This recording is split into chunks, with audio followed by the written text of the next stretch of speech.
Back in the olden times of Twitter, once upon a time on Black Twitter, or aka Savage Twitter, they used to say December ke lifestyle, December ke lifestyle, and it's fine.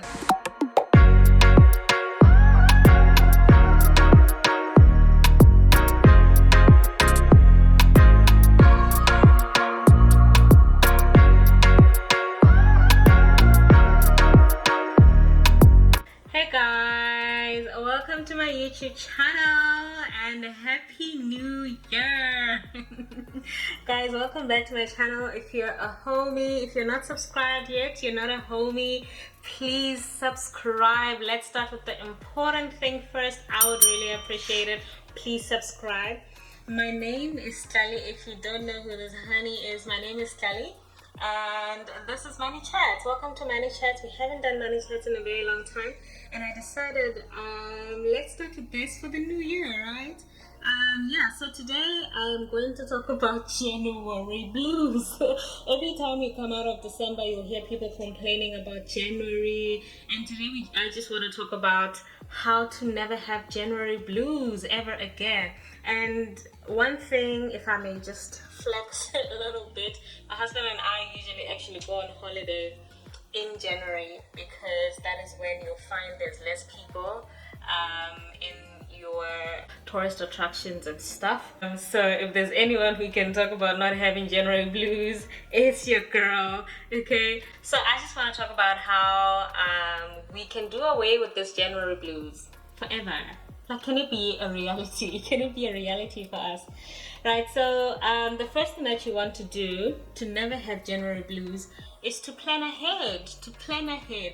You know you have rent, you know you have your bond. So when you get your December salary that unfortunately comes in early, and then it stretches the amount of time until you get your next one, just remember that it's going to have to last for about a month and a half. And on this Money Chats, I'll probably talk about not living paycheck to paycheck before. So we are not doing that. When you get your December salary, you know it's going to have to last for a longer time than your salary usually needs to stretch for. So plan ahead. You know you have rent.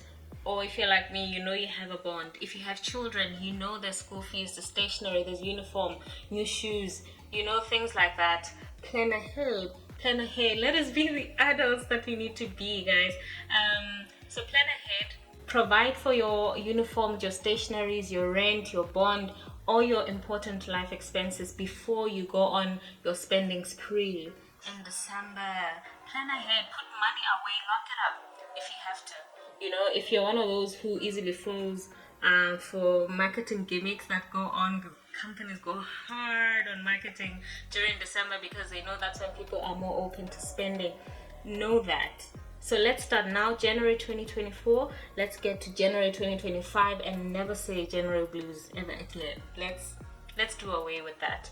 So yeah, plan ahead, know your income, know your most important life expenses, know what is likely to come up, anticipate those expenses. Don't get to January and be surprised, right? So just plan ahead, lock your money away, and prepare so that you do not have a stressful January, right? Locking away your money might actually be the one thing that can help you a lot, so that you have the excuse that your money is not available in December when you're tempted to spend, right?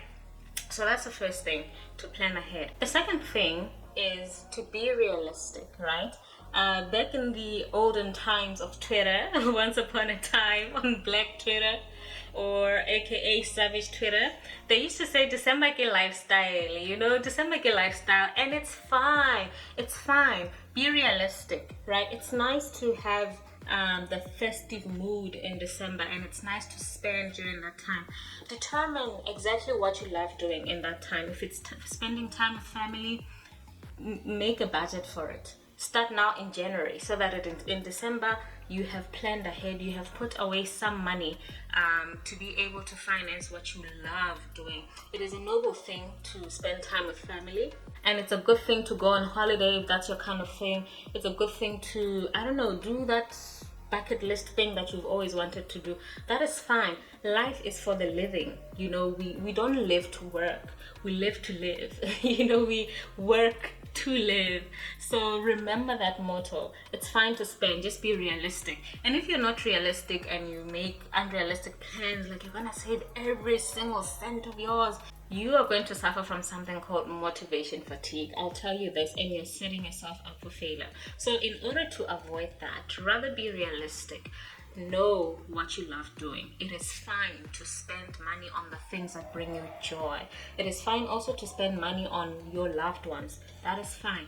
Just plan for it. Know now in January what you wish to do in December, and think about, make an estimate of how much you might need to reach that goal, and create a goal for it. Section out a portion in your debit account to create a small savings, a small portion of savings where you dedicate it to, you can even call it December or call it festive mood or something, you know, and put money away in that section account that is removed from your normal spending account or your debit account, and create a habit from starting now from your January salary or your January income, and consistently put away a small amount of money that you will determine. I feel like putting money away like that will motivate you every time when you put a small amount that you will determine for yourself in your festive mood account,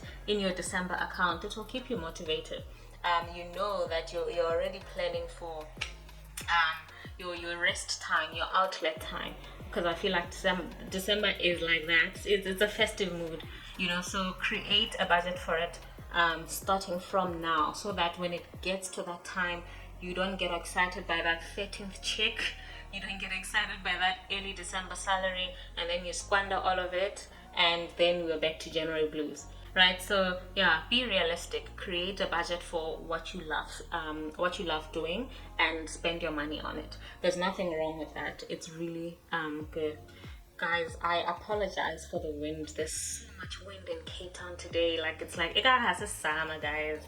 I'm sorry, I apologize for that. I'll try to edit it out so that the voice is smooth. But anyway, yeah, so that's number 2.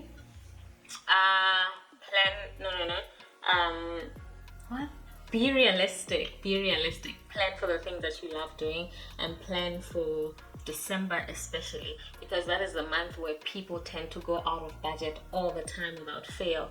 Let's stop doing that. So that is it. Be realistic. The third thing that I would like to put out there is to identify your money drainers. What I mean by this is identify those things that you tend to spend a lot of money on, but they don't actually bring you joy. Like, spend time in reflection. Look at exactly what drains your money.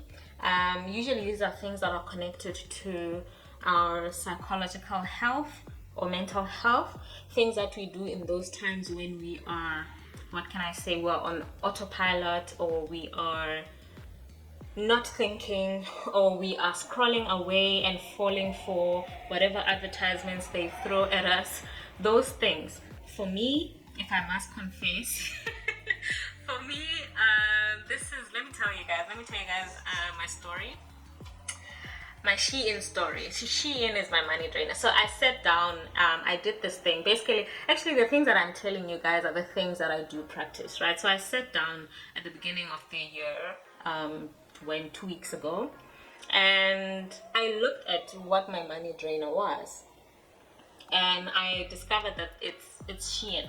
So my story with Shein is, I have avoided to order on Shein for the longest of times. I have avoided that. Firstly, because a bit of my conscience worries about the impact on the textile industry in this country, which contributes about 8% to the GDP of the country. I feel like that is quite significant, and just importing cheap things from China just didn't sit well with me. So every time I would think about, I'd get tempted a lot to shop on Shein. I'd think, okay, let me try one last time to go to the local shops and get something. I am sure that I will be able to get something that I want, the type of thing that I'd be looking for at the time. And I succeeded in that until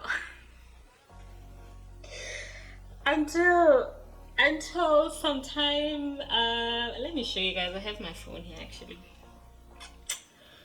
Until my first order, I think, on Shein was, I'm logging in. I think I'll screen record and put it on the screen. My first order on Shein was on the 19th September.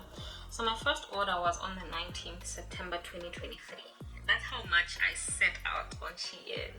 That's how much I avoided the temptation to order on Shein, but I eventually fell for it because they just sell beautiful things and their prices are also beautiful. So, and I wanted specific things, right? So that was my first time ordering, and I did not stop. Like, I have since September. So that's what, 4 months ago? About 4 months ago, yeah. I now have ordered 8 times on Shein, and each of those times are more than $1,000. Let's see. Okay, there's only one time when it was less than 1,000, about 645, but every other time 1.3, 1.8, 1.6. Move. Just in 4 months. Just in 4 months. At this point, like, if you include the taxes and everything, I have probably spent something like 11 to 12,000 on Shein, and that fact does not make me happy. It does not make me happy, and it's just it's and I feel like I don't even have much to show for that monstrosity of an amount that I've spent on Shein. And I call it my money drainer because this is something, buying material things, I know does not bring me that much joy to warrant that much spent on clothing. Spent on clothing in 4 months. For me that is a lot. For some people that is nothing, but for me that is a lot. And so I had to sit down at the beginning of this year and think about why that happened. And there's many reasons to this. Some of them would be a lot of stress. When I'm stressed, I tend to scroll a lot, and then I'll obviously get Shein ads, and then I'll see something beautiful, and then there's a lot of things like you want to order so that you don't pay for shipping, and shipping is like 75 rand, but there's this psychological thing that makes you want to order such that you don't pay for shipping, and I always fall for that. If people say free shipping, they got me. It's one of the marketing gimmicks that just, it's my weakness. It's my weakness, and that's what happened. And I had to reflect and think, I don't think I'm happy with, so this is, I'll never spend my rent, or in my case bond money, on things like that, right? So this is money that I set aside for spending, right? This is the money I get from our family budget with my husband, where we get our own allowances, and from my own allowance, after we take care of all our family needs, being our expenses, investments, and savings, and everything, we give each other money for just spending. And from that spending money, I'm actually able to create my own savings for things, anything, like things like that, going out, buying clothes, whatever I want to do, right? So this is money that I set for spending. I am just upset that it had to be Shein. I'm just upset that it had to be Shein, where I spend all of that money, and I'm thinking I would have been happier if I spend it on a beautiful holiday, you know. So a holiday for me is what I love to do. So this is something I would put in number 2.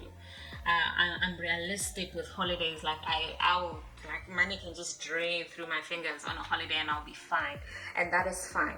But material things, I know they don't bring me extreme joy, and usually the times when I tend to spend on material things, it's always psychologically related. It's related to stress. So I already know that things like experiences on holidays, those are things I love spending on. So I wouldn't feel bad if I spent that on a weekend away somewhere, right?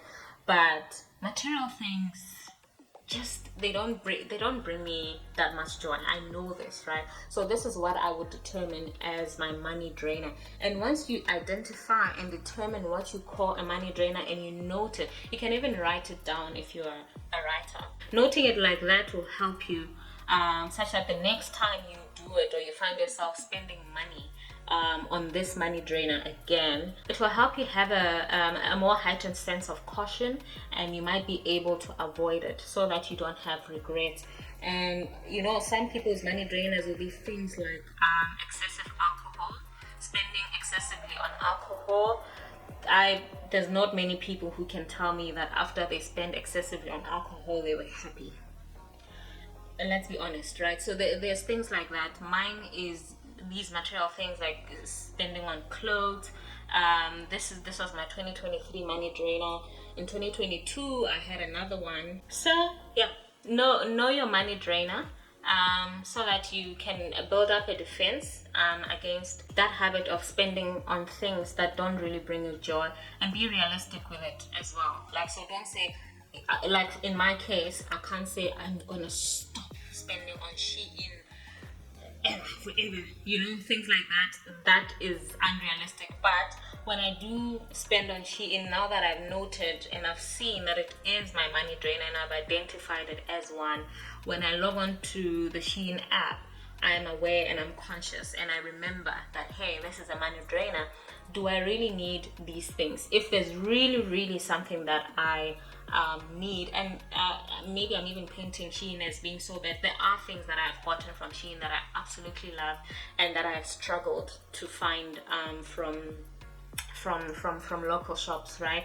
So I'm fine with those ones. So but what I'm saying is, once I log on Shein and I'm looking for something, I'm able to channel myself to get the exact things that I need, you know, to limit my spending, to be reasonable with my spending, and to get something that actually brings me joy, you know. So that's what I'm saying. So if you have a money drainer, note it, accept it, accept it, you know, so that you can build up your defenses the next time you find yourself spending on it. You know, ask yourself questions why, and then little by little, if you get this right, you find that you free yourself of the chains of your money drainer. So the fourth one is to be accountable. Be accountable, guys. Be accountable. Have regular check-ins with yourself, or you can even get an accountability partner like a trusted friend, or you can even help each other. You know, you help each other. You each other's keepers. You open up to each other about your goals, what you want to reach, and then create regular check-ins, maybe monthly or every term, every 3 months if it's not practical to be talking every single month, and check on each other on how you're tracking. If you're doing it alone, if you're able to do it alone, have regular check-ins with yourself. If you're doing it with yourself, I believe it should be possible to do it every single month or even every single week, to have that moment, 5-minute moment where you check how you're tracking with your finances. If you fall away, and this is fine, you know, things like financial discipline are not very intuitive. They're not very easy for many people. I know this, right? So if you find yourself falling away, it's fine. It's fine to fall away. It's fine to fail a little bit. It's fine. What's not fine is to stay there. Don't stay down, you know. The regular check-ins will help you to track better how you're going. You'll be able to catch yourself falling if you commit to your regular check-ins. You can even diarize them so that you have them. And if you have this mindset that it's fine to fall and to pick yourself up, and you're not too hard on yourself. If you're too hard on yourself and you find yourself falling, because like I'm saying, it's a very human thing to do. If you're too hard on yourself and you're not very realistic, once you fall off the rails, you are going to be anxious. You're gonna make it hard for you to hold yourself accountable. You're not gonna have those regular check-ins because you failed once, right? So just commit to your check-ins. Track your money. Or I think it's actually better to do it with an accountability partner if you can get one. Commit to those check-ins and commit to your regular check-ins so that You can track well with your finances. Guys, those are the 4 things that I think are important to follow if we want to do away with January blues, if we want to manage our money better. Yeah, I think that is it. Guys, please let me know if you have any more tips on how we can do away with January blues altogether. Do you feel like it's actually, can we reach this goal? Do you feel like this is reachable? Do you feel like we can do this? Or are we just happy to be complaining about money every single January? Are we fine with that? Please leave your comment down below. Let me know what helps you keep on track. Are you a January blues person, or are you a person who can easily take a holiday in January? What kind of person are you? What tips do you have, or which of these tips that I've mentioned has resonated with you the most? Please leave a comment. Please leave a comment, guys. I would really appreciate it. And please like this video if you did actually like it, and please subscribe. Please subscribe, guys. I wish you all success with your financial goals this year. You know, this year, let it be that year where you are successful with your goals. You know, I'm going to end this video here. I'll see you in the next one. Bye.